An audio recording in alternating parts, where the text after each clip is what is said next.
Hoy tenemos de invitada a la neurociencia. Es obviamente una metáfora, porque quien nos acompaña es el doctor Santiago Restrepo, es psicólogo, especialista en psicología organizacional, es doctor honoris causa en educación en México y actualmente profesor investigador de la Corporación Universitaria Americana de Medellín. Es presidente de la Red Académica Intercontinental para el Desarrollo Humano, Social y Empresarial y dirige numerosos proyectos investigativos en temas de neurociencias aplicadas, administración y salud mental. Es miembro fundador de la Asociación Mundial de Neurociencias Educativas. Ustedes no saben el currículum que tiene Santiago, que lo vamos a poner en el blog, porque además de ser un estudioso, es alguien sumamente activo y en todo el mundo, no solamente en Colombia, desde donde hoy nos está visitando. Bienvenido Santiago, por primera vez te recibimos en esta travesía, esta segunda travesía FEST, y nos encanta que nos vengas a aportar tu visión de la neurociencia y los aportes hacia la nueva agenda de desarrollo que estamos trabajando en estos 80 días de la segunda travesía. Bueno, Marita, muchas gracias por la invitación. Y es todo un honor estar acá contigo y con tu audiencia. Y sobre todo hablando de este tema tan importante como es la neurociencia, y más en este marco del cambio, del revolcón, de la transformación que tenemos que hacer para poder tener un mundo que dejarle a nuestros hijos y a nuestros nietos. Porque las cosas hay que trabajarlas, las cosas no solas no se van a hacer. Y menos cuando hay cambios, y menos cuando hay grandes dificultades y grandes crisis, ¿no? Así es, así es. Ahora, las crisis, Marita, pienso reflexionando porque esto sale, las crisis las hemos tenido siempre en la humanidad. Es decir, siempre se han presentado situaciones desde las grandes pandemias, desde la pandemia justiniana hace 2000 años hasta la pandemia del COVID, de la que apenas estamos saliendo. Uh-huh. Entonces hemos tenido siempre crisis, hemos tenido cataclismos, pero la humanidad ha sabido resurgir. Hemos tenido grandes guerras. No olvidemos la gran guerra de principios del siglo XX, la guerra del mediados del siglo XX, y bueno, y todas las que vivimos. Pero el ser humano, yo confío en el ser humano. Yo confío en que el ser humano va a ser capaz como especie de salir adelante. Y bueno, ¿y por dónde? ¿Por cuáles caminos? ¿Por cuáles proyectos? ¿Por cuáles perspectivas o dimensiones? Bueno, yo precisamente esta mañana estaba dando una conferencia sobre inteligencia artificial y robótica para una universidad y fue muy interesante porque era un tema que yo no trabajo mucho, que es el de la inteligencia artificial y las redes neuronales.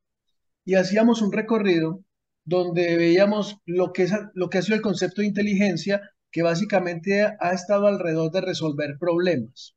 Ujú. Siempre, bueno, hablamos de inteligencia emocional, hablamos de inteligencias múltiples, pero no importa la teoría de inteligencia a la que nosotros nos ubiquemos, pensamos que el ser humano es inteligente en la medida que es capaz de resolver problemas para mejorar su calidad de vida y la calidad de vida de los demás. Entonces, ¿cómo podemos pensar o de qué manera, tu pregunta, podemos, digamos, salir adelante de la crisis que estamos viviendo ahora de cambio? Yo creo que con el uso de una inteligencia que involucre la inteligencia racional y la inteligencia emocional para poder buscar un bienestar colectivo. El bienestar es colectivo. No podemos concebir un bienestar personal si no hay bienestar en el mundo que me rodea. No existe un bienestar personal aislado del entorno. Y ahí es donde la neurociencia entra a dar un aporte muy significativo. ¿Qué es la neurociencia? Marita, qué buena pregunta porque la gente o las personas en general cuando escuchan neurociencia se les viene a la mente la medicina, la neurología, se les viene a la mente enfermedades y patologías. Y es bueno aclararlo, mira, la neurociencia sí sale de la neurología, que es una especialización de la medicina, porque claro, está fundamentada en las estructuras corticales, cerebrales y todo lo demás. pero más allá, pero trasciende la biología, trasciende la medicina y llega a mirar cómo todo nuestro sistema biológico se articula con lo que lo rodea, cómo nuestra mente, nuestro sistema, nuestras neuronas, todas nuestras estructuras se articula, por ejemplo, con la educación y cómo se dan los procesos de enseñanza y de aprendizaje, o se articula, por ejemplo, con el bienestar. Y ahí entramos al neuroenjoy flip, que es una palabra, un desarrollo, un concepto que creamos de una investigación que realicé a finales del año pasado, que tiene que ver con la felicidad. Entonces, la neurociencia es la puesta en escena de todas las estructuras cerebrales al servicio del quehacer de la humanidad. Cualquiera puede ser cualquier disciplina puede tener neurocientíficos. Un ingeniero puede ser neurocientífico, un pedagogo, un licenciado puede ser neurocientífico, un administrador puede ser neurocientífico.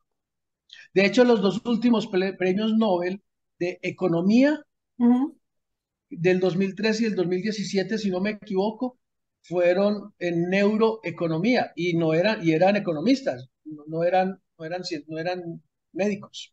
Yo no soy La, médico. la neurociencia por ahí es evolución, ¿no? Realmente, y ha puesto en blanco sobre negro grandes espacios que teníamos de dudas. No sabíamos cómo comprender la evolución del cerebro, sobre todo para quienes trabajamos los cambios de conducta. Entonces, esos comportamientos desde la psicología también lo podrás explicar, ¿no? Y lo podrás exponer. Lo podré compartir porque explicarlo, Dios, seguimos Bueno, estudiando.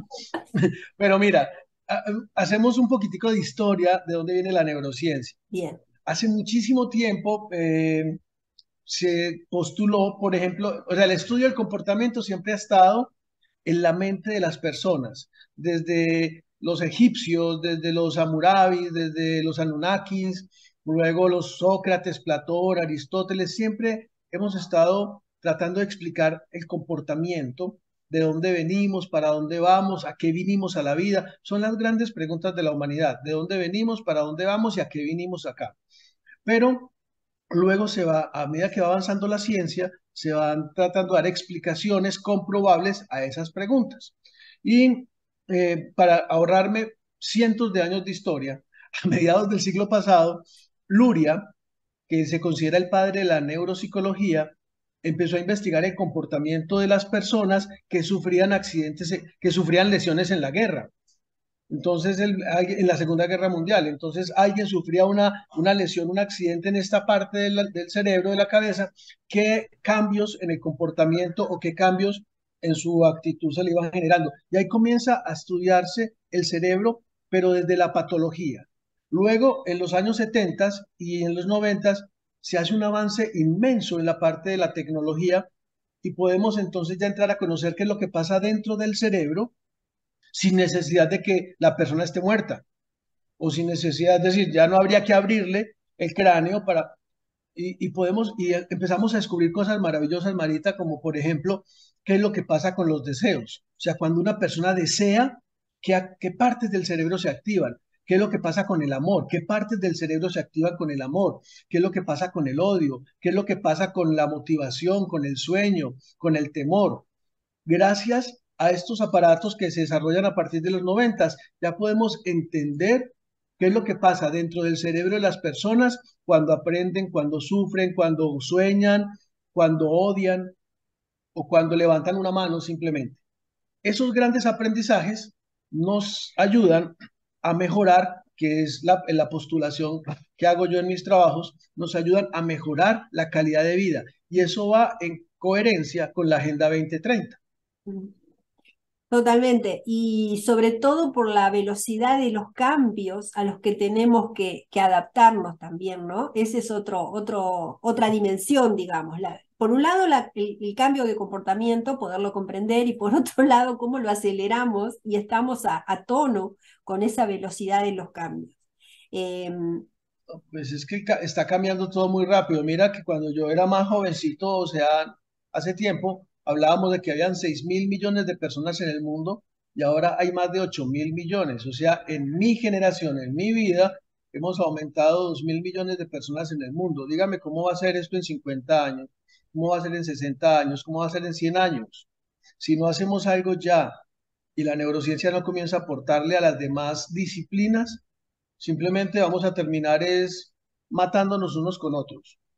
Hay que trabajar como, sí, hay que trabajar duro y Vamos a juntos. trabajar el espejo de la felicidad. Esta herramienta que has diseñado, que te la escuché en México y la verdad que me atrapó. Me parece muy, muy interesante porque es nueva, te pertenece, digamos. O sea, nadie la va a poder explicar mejor que vos.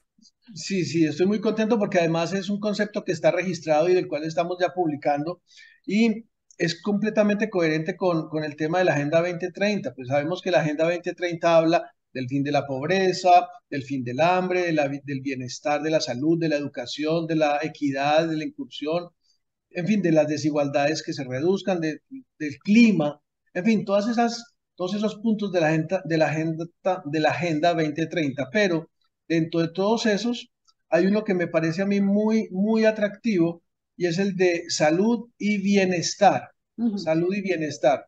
El ODS 3. Sí, es el 3. No, no porque los demás no sean importantes, porque el uno sin el otro no funcionan. Bueno, Pero eso es importantísimo, o sea, tenemos que verlo holísticamente, ¿no? sí, Todos sí, tienen sí. que ver con todo. Cuando los mencionamos es para poderlo elaborar y después vincularlo al resto, porque la salud y el bienestar es transversal a todo. Claro, es que todos van con todos. Y mira, por ejemplo, el número uno, es la del hambre. Creo que es la uno, si no No, estoy la mal. 2, el La 2, dos. hambre cero. Exacto, gracias. Si no hay, primero que todo, esa necesidad básica, biológica, fisiológica satisfecha, las otras necesidades difícilmente van a comenzar a evolucionar. Yo le decía, por ejemplo, en una conferencia X a unos educadores, ¿cómo por Dios le vamos a exigir a un estudiante que rinda en sus estudios y que tenga un comportamiento socialmente adaptado si lleva 2 días sin comer? O si sale de su casa con el estómago vacío o con un trago de agua nomás. Su cerebro, su comportamiento, su fisiología necesitan proteínas, vitaminas, necesitan una cantidad de alimentos para poder ser procesados. Entonces, lo decía también Teresa de Calcuta. Ujú. Primero llenémosles ella, pues lo digo yo en términos Sí, coloquiales. te Primero entiendo. llenémosles el estómago y después les hablamos de Dios. No puede ser al revés. Lo decía, pues, ¿Cómo juega la felicidad? Vuelvo a tu al herramienta. tema. Entonces, por eso digo, porque la felicidad es el resultado de, Bien. es el resultado de. La felicidad es un camino, no es una meta, y no podemos tener felicidad si no tenemos algunas necesidades básicas satisfechas como la que estoy mencionando.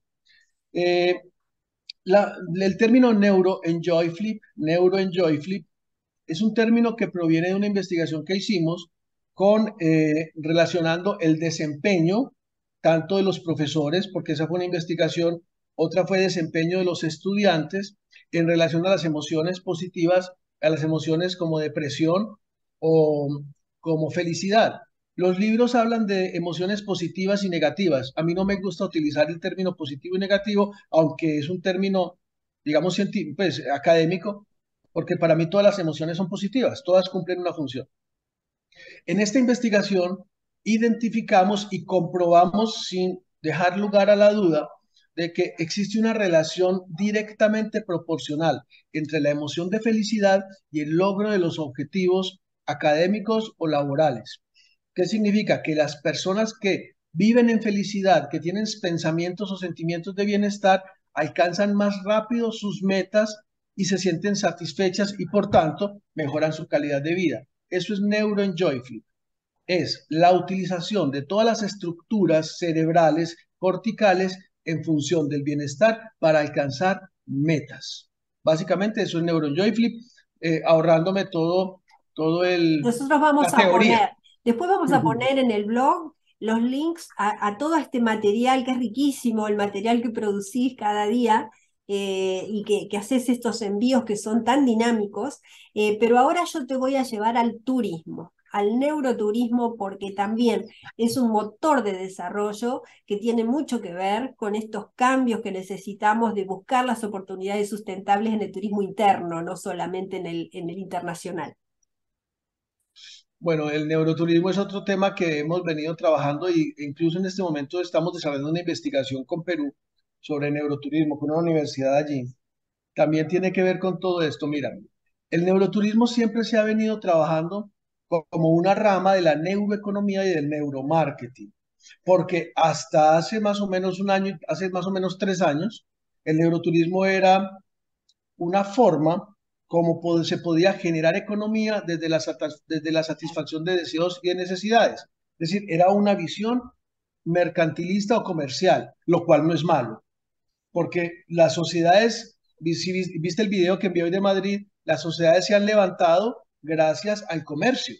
Entonces no podemos atacar el comercio, el marketing es necesario para la vida, pero yo quise en mis investigaciones y en mis lecturas dar un paso más allá, sacar al neuroturismo de ese punto de mercadeo y llevar el neuroturismo como una estrategia de bienestar, una estrategia de felicidad y una estrategia de salud integral, física y mental. ¿Y cómo lo hemos logrado? Porque hemos identificado que cuando la persona viaja, y cuando hablo de viajar, que nos quede claro, no es tomar un avión y llegar a Europa o a Estados Unidos o al Asia, porque tú puedes viajar con tu televisor, viendo National Geographic. Tú puedes viajar tomando el tren o el metro y ir al parque que queda a 1 hora de tu casa.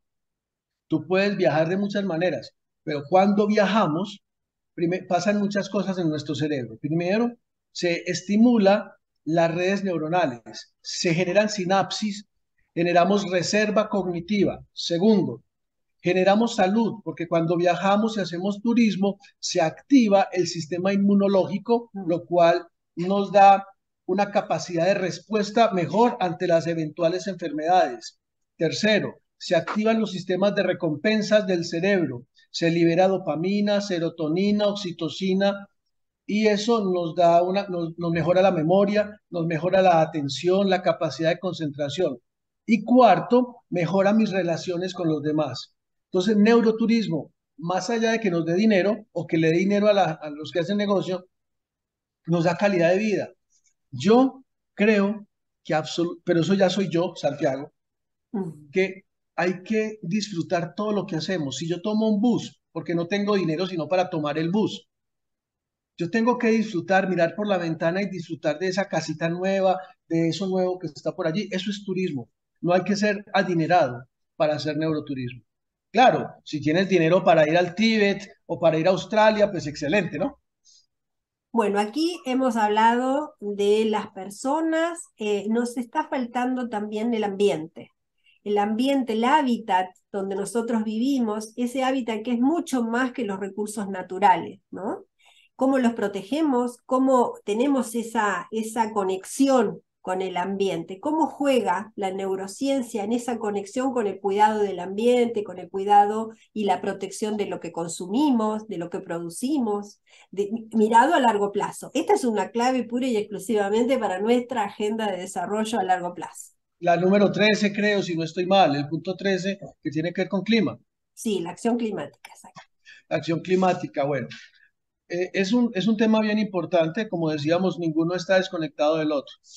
Es importante que reconozcamos que nosotros somos seres integrados con el resto del mundo que nos rodea. Realmente no, y más ahora con los adelantos y los conocimientos de la física cuántica, que ya ha demostrado, eso no es ciencia ficción, ha demostrado que nuestros pensamientos y que la energía que mueve nuestro cuerpo trasciende nuestro cuerpo y viaja a través de quantum de energía y se Ujú. conecta con el cuerpo de otro, llámese un animalito, llámese una planta o llámese otro ser humano. ¿Qué significa? Que todos estamos conectados, todos estamos conectados. Entonces, cuando yo comienzo a destruir árboles, o cuando yo comienzo a destruir ríos, o acabo en el ecosistema Contaminar. Ujú. o con una especie determinada o con otra vida humana, pues indudablemente me estoy atacando a mí mismo, porque si estamos conectados y yo hago un daño a un árbol, pues ese daño se me va a regresar a mí. El día que el ser humano entienda que no somos individuales, que somos organismos interconectados, que estamos en medio de un egregor, como decían los místicos antiguos, un egregor que es eso que nos une a todos, podemos empezar a cambiar. Tenemos que dejar de pensar como individuos para pensar como colectivo. Y eso parte desde el conocimiento del procesamiento de redes dentro de mi cerebro y de redes con los demás. Yo sabía que el tiempo se nos iba a ir volando, Ya acabamos. ya te dejo como para ir cerrando, porque queremos que sean unidades cortitas, pero que dejen las ganas de conocer. Ya hablamos de qué es la neurociencia, ahora cómo juega en la nueva agenda de desarrollo por los cambios que hay que hacer, y sobre todo porque las tres crisis grandes que tenemos son la crisis cambio climático, las desigualdades y el cuidado de la biodiversidad. Entonces, ahí es donde tenemos que poner toda la fuerza y la energía en los cambios que hay que hacer y de entendernos que somos uno y que lo que está en juego es la vida del planeta. Leonardo Boff, Ajá, teólogo brasileño, dice, la naturaleza puede vivir sin el hombre, sin el ser humano no perfecto. puede vivir sin la naturaleza. Entonces, un poco esa es la síntesis de dónde quería que pusieras el foco de la neurociencia. Como Sí, cerrando. sí, sí, es que viendo, por ejemplo, el punto 17 que es alianzas para Ujú. lograr los objetivos, habla precisamente de esto. Nada se gana Santiago, Marita o la universidad o la persona X con hacer un esfuerzo que no se articule con el esfuerzo de los demás. Por eso lo que tú haces me parece fantástico, la manera de utilizar tu conocimiento, tus contactos y las redes para llevar mensajes como estos. ¿Qué puede hacer la neurociencia? Primero que todo, ayudarnos a entender que somos organismos holísticos, integrados y no seres individuales, que no existe una diferencia dicotómica como se planteó la Descartes por allá en 1600, que somos mente-cuerpo. No, no existe. Somos unidad, Unidad. unidad a nivel que incluye la parte biológica, la parte espiritual, pero también la parte trascendente. Y que además formamos parte de un organismo mucho mayor que se llama humanidad y mucho mayor que se llama Tierra y mucho mayor que se llama universo. Como decía Carl Sagan, somos polvo cósmico, Ujú. somos parte de todo, estamos hechos de estrellas. Eso hay que entenderlo. La neurociencia nos puede ayudar a entender eso para que el cambio comience desde cada uno, pero impacte a todos los demás. Un poco, yo soy reiterativa, pero en esta segunda parte ya estamos llegando hacia el final de las redefiniciones y nosotros tenemos mucho interés en difundir y en promover este concepto MUNAI. Amor a la naturaleza, amor al prójimo y amor a sí mismo. Es el tercer código andino que fusiona estas tres dimensiones del amor que nos permiten medir cómo estamos, de qué huella estamos dejando, nos permite ver qué deseos ponemos en el progreso, y antes lo mencionaste, y qué poder estamos dejando en el legado. Entonces me parece que cuando te escuchaba dije, me cerró la neurociencia para Munay, y eso es una de las bases o de los tips, los claves que vamos a tener en cuenta de este riquísimo aporte que nos has hecho. Yo te voy a dejar para otro momento para que podamos también ahondar en la educación, porque ese sé que es nuestro tema, pero ahí nos enganchamos con la educación y no terminamos. Listo, Sobre todo, no lo quise tocar porque quería realmente conociéndote y conociendo la pasión que tenés también por tu trabajo, preferí quedarme aquí, agradecerte tu breve participación, comentar todo lo que quieras en el blog van a tener muchísima información sobre Santiago, y espero que podamos tener un segundo aporte ya para ir sobre el 10 de cuando diciembre, quieras, que cuando nos quieras, cuando quede, quieras. en los tips de Santiago, neurociencia para la nueva Agenda de Desarrollo 2030-2050. ¿Qué tenemos que reformular? Esta vez estamos pensando en hacer un ebook, una guía, entonces nos encantaría tener una página, un aporte escrito de estos tips, estas claves que nos han Claro, dejado. me Porque comprometo para eso. Nosotros queremos que sea participativo, no queremos hacerlo nosotros solamente, queremos que sea justamente una construcción colectiva. Santiago, muchísimas gracias, un abrazo grande a la Universidad, a la Americana. La verdad que has tenido, creo que, mucho que ver en que yo también haya participado, y bendigo y celebro el habernos encontrado en México con la energía que nos trajimos después cada uno para su vuelta y su país. Muchísimas gracias, Santiago. Un abrazo, Marita. Un abrazo para todos. Hasta luego. Hasta una próxima ocasión.